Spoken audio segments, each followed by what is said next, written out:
Estimados oyentes, mi nombre es Alejandro Stern y el motivo de este programa, que he titulado Relatos de Enfermería, que hoy, 3 de abril de 2009 se inicia, cuenta en la apertura del ciclo con el señor José Luis Di Lorenzo, Pichi Di Lorenzo para todos y el Pichi para la mayoría.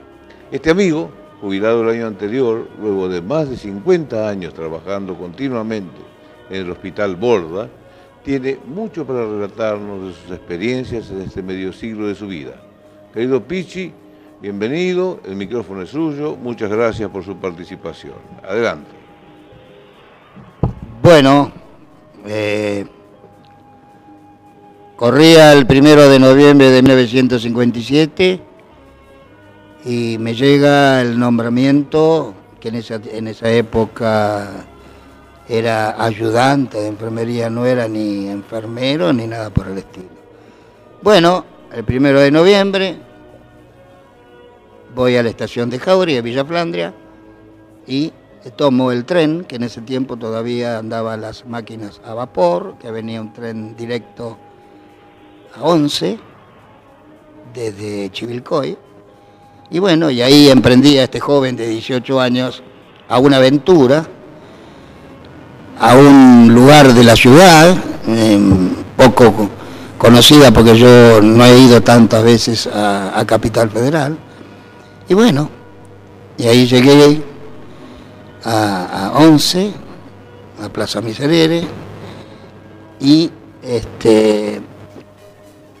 me habían indicado que tomara el subterráneo, tomé el subterráneo, a Combinación, llego a Constitución, me tomo otro colectivo y llego a esta calle muy nombrada, que la gente tenía un poco de resquemor, la calle Vieites, 451, y me apersono a esta vieja celaduría, que en esa época era la vieja celaduría, que eran celadores los que conducían ese lugar, y me atiende un paciente de muchos años, un tipo que era muy buen escritor, llevaba todos los libros y tenía una muy buena caligrafía. Y me dice, mire señor, acá no hay nadie, acá está el celador de turno, que no están los celadores principales.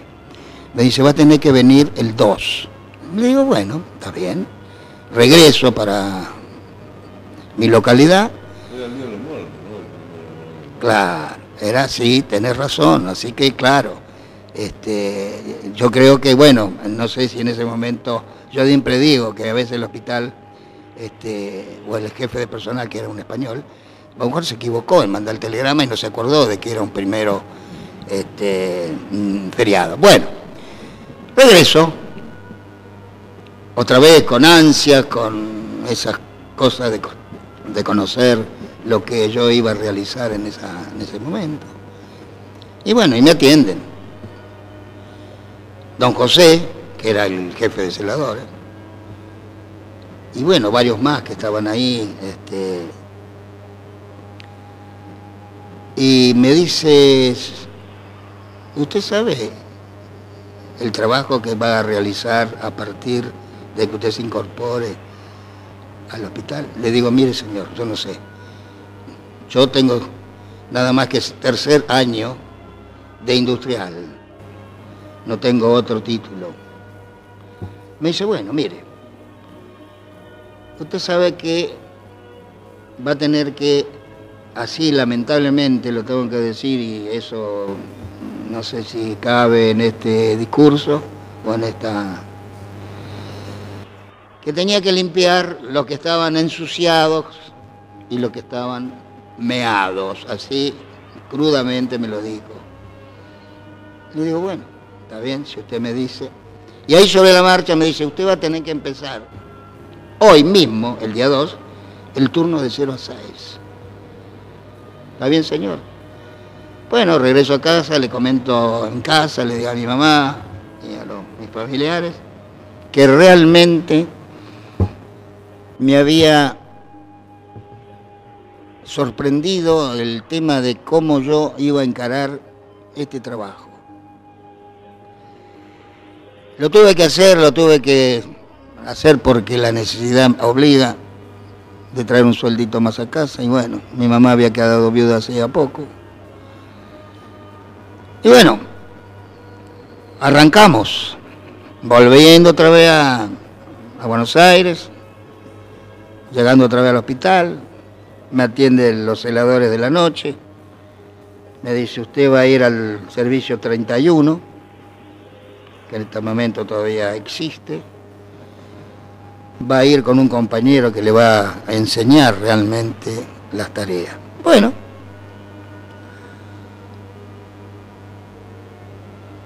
eso de las 2, de las 3 de la mañana se apersona un paciente con una mala noticia, diciendo que en el baño había un paciente que se había suicidado. Gran estupor para mí, gran problema, gran susto. Y me dice mi compañero, no te hagas problema porque esto lo arreglo todo yo, vos sos nuevo, no te va a pasar nada, quédate tranquilo. Bueno, pero la cosa es que me dejaron al cuidado del cadáver, eso es lo más grande. Me dejaron porque después había un revuelo, venía la policía, venía el médico forense, bueno, había una serie de cosas, de movimiento. Y bueno, eso me deprimió un poco, me hizo muy mal. Imagínate, imagínense, en 18 años es tremendo para mí. Pero bueno, la subimos campear. Pasó el turno de 0 a 6 y me mandan de tarde, de las 12 del mediodía hasta las 6 de la tarde. El jefe de personal siempre me decía, dice, este turno es para jubilados. Le digo, no puede ser, si ustedes enfermería rota los turnos, no puede ser un turno para jubilados. Bueno, vengo al mediodía y me dice el celador, que era un español, me dice, mire, usted va a tener que estar acá cerca de ahí del pabellón del administrador porque a él no le gusta que los pacientes estén ahí remodeleando porque él, qué sé yo, bla, bla, bla. Bueno, estaba ahí, en ese pasillo que todavía existe, ahí frente al Hospital de Dío, frente acá a los pabellones que ahora están reciclados. Y bueno, eso del mediodía pasaban los celadores que iban a comer al fondo.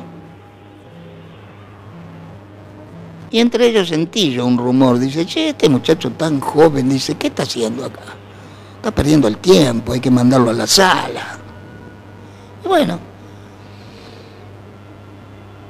al poco tiempo, porque nosotros teníamos asignado, teníamos en los offices, teníamos asignado qué servicio teníamos consignado, ¿para qué? Para la licencia, para los francos. Y yo pertenecía al servicio número 1 del doctor Ramón Melgar, el profesor. Bueno, yo me cambiaba ahí, me habían dado un placarcito para cambiarme, así que yo pertenecía ahí al servicio 1. Pero me dice, este muchacho lo vamos a mandar a la sala. Bueno, ahí comenzó mi carrera. Ahí empezó a integrarme, que se me fue muy difícil, porque también tenía españoles que tenían miedo, que como nosotros éramos los argentinos, los primeros argentinos que entrábamos en el hospital, pensando que nosotros le íbamos a sacar el puesto. Ellos iban muy escuetamente a poner las inyecciones, nunca te llamaban la inyección para ver cómo se hacían, nada que ver. Pero, como mi carácter me lo permitía, de que yo era una persona muy entradora, muy así sociable, entonces fui despacito conquistando a los enfermeros de la mañana, al cabo, que fuimos grandes amigos. En una oportunidad él tuvo un accidente, yo le llevaba su sueldito a su casa, ahí en la calle, ahí en Liniers. Pero lo hicimos grandes amigos, inclusive ya me permitían la llave del teléfono, porque a veces llamaba a la esposa del doctor Melgar, y bueno, yo atendía, o te llamaban algunas personas. Y bueno, Fíjense ustedes que en esa época había mucho tratamiento, había insulinoterapia, había electroshock, había vitaminas, se hacía por morfina para los alcoholistas, en fin, era mucho trabajo, se hacían punciones lumbares, no nosotros, los enfermeros, o los ayudantes en esa época, sino venían los médicos, el doctor Orlando, por ejemplo. Bueno, y 12 años consecutivos, entonces, inclusive tuvimos una gran suerte, un paciente en una oportunidad, un día de Navidad, Año Nuevo y Reyes, que lo festejábamos con los pacientes y todos los médicos, que era una comunidad terapéutica hermosa. El español de la mañana, o sea, el vasco que le decíamos nosotros, el vasco, él era un gran jugador de billetes de lotería. Y bueno, lo manda a un ayudante acá cerca. Acá estaba la cochería, una cochería al lado frente al Rawson, y había una agencia de lotería, y este paciente compra y le manda a comprar unos billetes para Reyes, porque en Navidad Año Nuevo no habíamos sacado nada, porque antes se jugaba los médicos, los enfermeros, de todos los turnos, y acá no había egoísmo en ese sentido. Bueno, yo llego a la tarde y me dice el vasco, dice, mira, de Lorenzo, compramos un billete, ¿cuánto sale? 10 pesos en esa oportunidad me parece que era. Bueno, pero no me dio participación, no me dio nada, había una confianza bárbara. Bueno, ese mismo día se jugaba la grande. Bueno, yo tenía un paciente polaco que fue aviador de la guerra y escuchábamos la lotería. Nos pusimos los dos ahí después de haber dado el tratamiento a los pacientes, nos sentábamos y escuchábamos la lotería. Y en un momento dado siento un número que me pareció que era el nuestro. Y nunca terminaba de cantar el Boy Scout. Era el billete nuestro. Quiere decirse que me agarró tan la alegría que me sacaba el uniforme, me lo ponía, subía la escalera, bajaba. Lo llamé al vasco, al enfermero de la mañana. Che, Francisco, sacamos la lotería. Me dice, me parece que sí. Ay, cuando me dijo me parece que sí, me puso en duda. Le digo, Francisco, pero venía a ver si está el billete. Y realmente Francisco vino, se fue al donde lo había guardado él en un armario ahí que tenía, donde se cambiaba, y realmente era el billete premiado con 120 millones de pesos. Quiere decir que los 4 compañeros de la mañana habíamos sacado la lotería de Reyes. Con conclusión, que hicimos una fiesta mancomunada para toda la sala. Le regalamos cosas al paciente que compró el billete. Hicimos una fiesta, pero bárbara. Bueno, esa fue una experiencia, fue una anécdota de tantas las que yo tengo, que ahí en el relato las vamos a ir contando. Y bueno, teníamos una visitadora social extraordinaria, la señorita Elisa, que se ocupaba mucho del paciente, se ocupaba de conseguir los regalitos para Navidad, Año Nuevo, en fin. Y trabajábamos mucho con la familia, muchísimo, porque yo a la tarde me ayudaban a hacer las camas, me ayudaban a repartir la leche, en fin, era una comunidad bárbara. Ellas estaban en el comedor, ponían la televisión, que realmente en ese tiempo los comedores eran de lujo, tenían heladera, tenían calientaplatos, tenían cocina a gas, en fin, era una cosa bastante que realmente había algunos, a veces la comida siempre fue ese guiso característico que lo caracterizó al hospital, donde los pacientes venían con las ollas, que donde se quemaban, pobrecitos, y bueno, todas esas cosas, pero la comunidad terapéutica y la familia era importante, venían las mamás, los hermanos, los papás, a veces teníamos que decirles, se terminó la visita, son las 5, y bueno, pero realmente ese 12 años que estuve en este servicio número 1, fue mi carrera espectacular de mi conocimiento, que aprendí mucho realmente, y a mí me gustaba mucho realmente la parte de rehabilitación, y un día se me antoja a mí a decirle al cabo, porque el cabo era muy estricto, muy así, y le digo, Suárez, o cabo, no, la sala no le parece que está fea, que le digo, ¿por qué no le damos una pintada? Llamemos los pintores, pintemos, hagamos algo, porque está viniéndose abajo la sala. Y realmente lo convencí, y bueno, y empezamos a hacer cosas. Yo bajaba con los pacientes a buscar, por ejemplo, un poquito de tierra, hacíamos macetitas. En Navidad yo adornaba toda la sala, hacíamos el arbolito, en fin, hacíamos como una aborterapia, realmente una aborterapia. Porque, ¿qué pasa? El paciente llegaba al mediodía, le dábamos la medicación y se acostaban a dormir. Entonces, después de las 2 o de las 3 que venía otra vez la merienda, nosotros lo despertamos y hacíamos algunas tareas, porque el paciente realmente teníamos que hacerle hacer algo. Inclusive ellos, por ejemplo, a la mañana hacían la limpieza de la sala, tendían las camas, en fin. No habíamos camas en esa época, no había como ahora en empresas de limpieza ni nada por el estilo. Así que bueno, y la sala brillaba, y no quedaba un paciente en cama por nada, salvo que tenía algún tratamiento.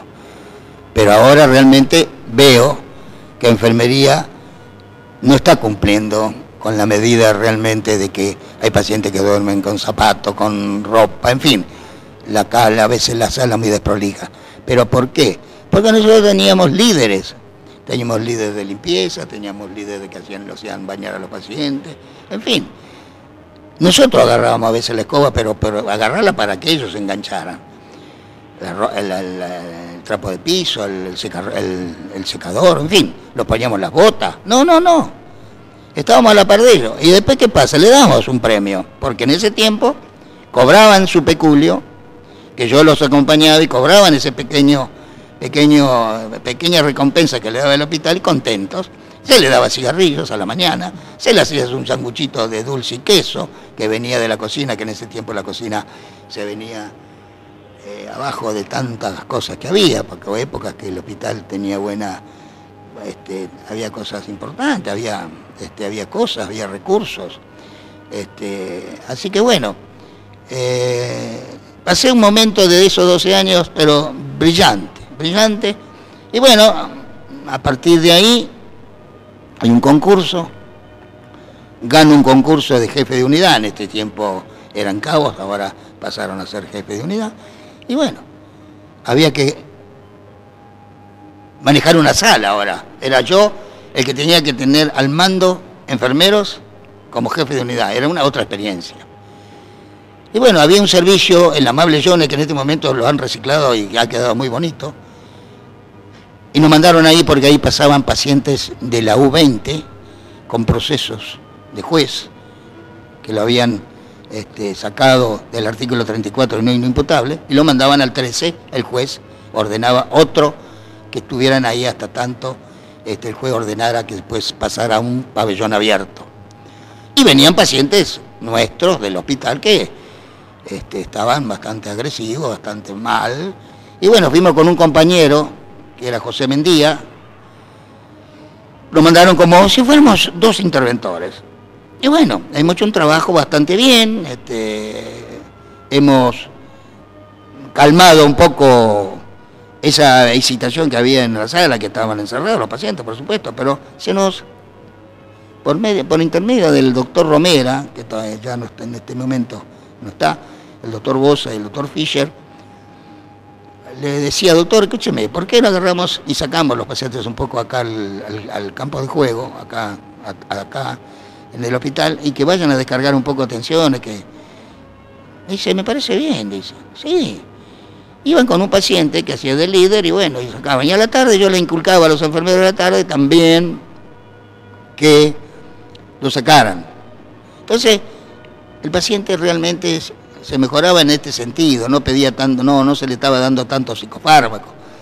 Entonces, en vez de darle tanto psicofármacos, pedían este aceite verde o esta cosa que nos daba la farmacia para los masajes, para hacerse para relajamiento de los músculos.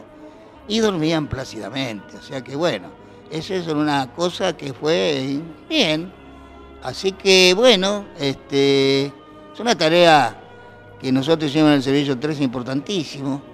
En una oportunidad se internó Pipo Mancera en nuestro servicio, hizo una experiencia, primero se internó en dirección, sí, hizo una pequeña internación, y después pasó al servicio nuestro, tuvo todo el día, le hicimos un asado, vinieron mucho periodismo, en fin, vino a hacer una experiencia Pipo Mancera cuando él estaba en televisión. Así que bueno, te digo de que de anécdota, más adelante la vamos a ir contando, despacito, cuando volvamos nuevamente a hacer este encuentro que realmente me interesa, porque fíjate que 50 años consecutivos en el hospital he conocido cosas importantes, y lo único que recalco y que lo digo así a fuerte voz, nunca un paciente me levantó la mano. Me han agredido, me han insultado, pero nunca me levantaron la mano.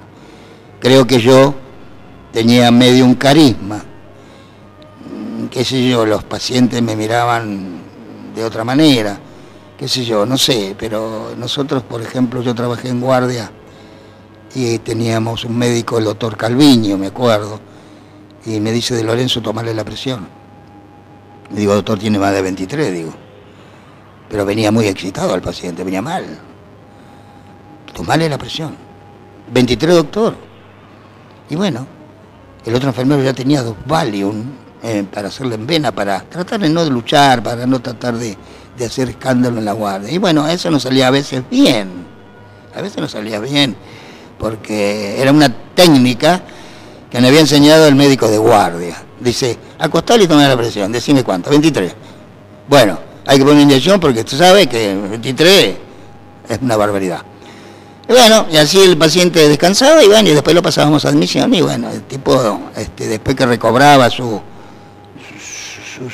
problema, su confusión, yo iba a veces a verlo porque me gustaba ver después cómo, porque a mí el paciente cuando entra mal, o entra con brotado y entra con mal, me gusta seguirlo unos días para ver si recobra. Y realmente se iban mejorando, iban conociendo, y me dicen: discúlpame si te agredí, si te insulté. Le digo: no, vos estás enfermo, le digo. Así que bueno, esto es una enfermedad que hay que tratar de tratarla, y bueno, que ya vas a salir adelante.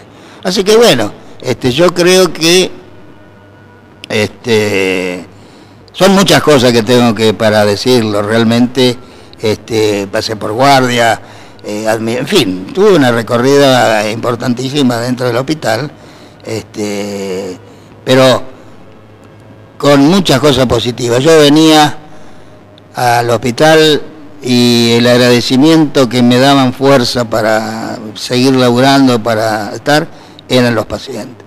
El paciente llegaba, me daban la mano, me preguntaba cómo estabas, me preguntaban cómo anda tu hija, cómo está tu señora, y bueno, todo eso me daba sensación de aliento para seguir luchando y trabajando y haciendo cosas para el hospital. Realmente yo agradezco a la institución, agradezco en el sentido, primero por el trabajo, segundo por darme una familia, por criar mis hijos. Esto tiene mucho valor, realmente esto a mí yo lo valoro mucho. Aparte, después de haberme yo acogido a mi régimen jubilatorio, sigo viniendo, en que sea 1 o 2 veces por semana, porque al principio uno se extraña, son muchos años, y a mí el contacto con los pacientes, aparte con mis compañeros también, ojo, que tampoco, pero los pacientes para mí eran sagrados. Para mí eran una cosa sagrada, mucho respeto, y bueno, cuando había que actuar, se actuaba. El médico le decía: hay que poner el chaleco de fuerza, hay que poner el chaleco de fuerza. Este enfermo hay que poner un gel inyectable, había que agarrar con los ayudantes, sujetarlo y hacer inyectable, no había otra cosa. Y bueno, ¿qué va a hacer? Era el coso del trabajo, era de todo esta psiquiatría, de esta cosa que realmente